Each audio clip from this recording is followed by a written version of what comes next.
大家都还记得吧？小马哥前阵子访问大陆的时候，一下飞机，台湾媒体镜头一转，立马惊了。哎呦，这不是旅游团接送的车吗？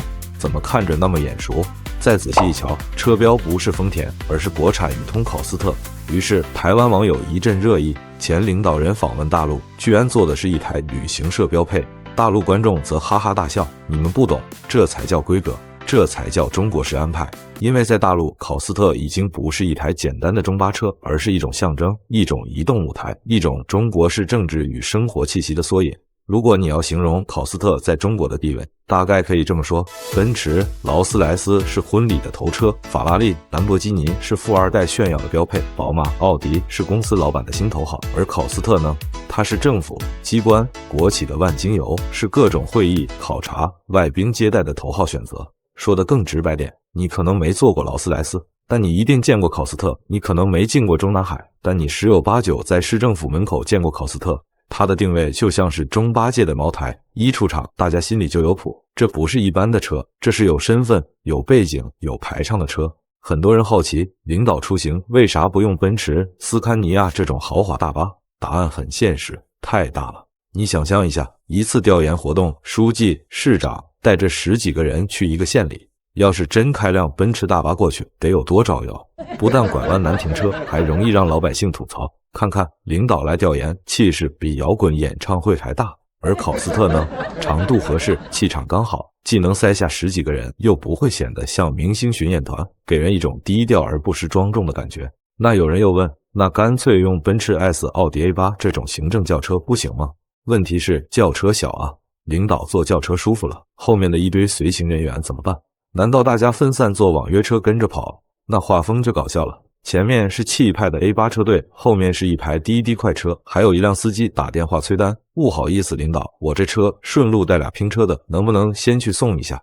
所以轿车太小，大巴太大，正好卡在中间的就是考斯特，能坐10几20人，既显得庄重，又不会像豪华大巴那么喧闹。更妙的是，考斯特的内饰那可是玄学，外表看上去就是普通中巴，但一旦推开门，你会发现里面大有乾坤，真皮座椅、实木地板、车载冰箱、办公桌、麦克风，甚至还有茶几，坐进去就像进了一个移动的小会客厅。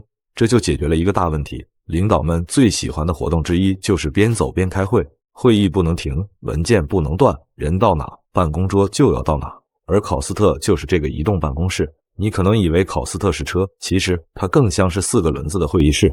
考斯特还有一个奇妙之处，它低调中的高调。对普通老百姓来说，看见考斯特就是旅游大巴，这让领导出行显得不那么张扬。群众一看，哎呀，书记来调研，坐的还是旅游车呢，真接地气。可实际上呢，懂的人一看内饰就知道，这不是普通旅游车，这是带沙发、带桌子的国宾舱。就像穿着朴素布鞋的老干部，其实里面套着一双进口意大利手工鞋，外表低调，内里奢华。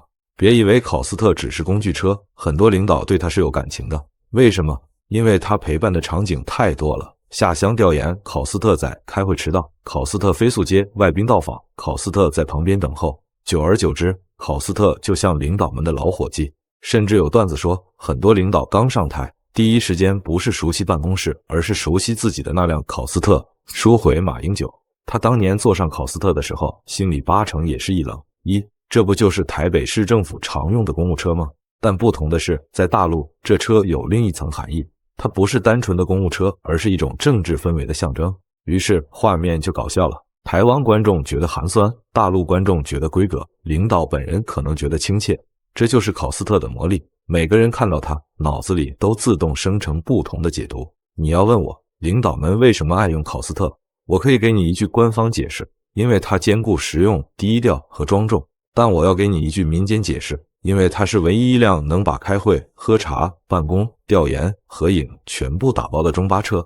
奔驰 S 给不了这个氛围，大巴给不了这个灵活，只有考斯特既能是旅游团的标配，也能是国事活动的门面。所以说，中国有3样接待神器：茅台酒、考斯特，还有中式圆桌。只要有了这3样，领导、外宾、企业家全都能坐下来聊。茅台管嘴，圆桌管饭，考斯特管路。下次你再见到考斯特，可别小瞧它，外表平平无奇，实则暗藏玄机。它不仅仅是一辆车，它是中国官场的移动符号，更是中国式政治文化的一块活招牌。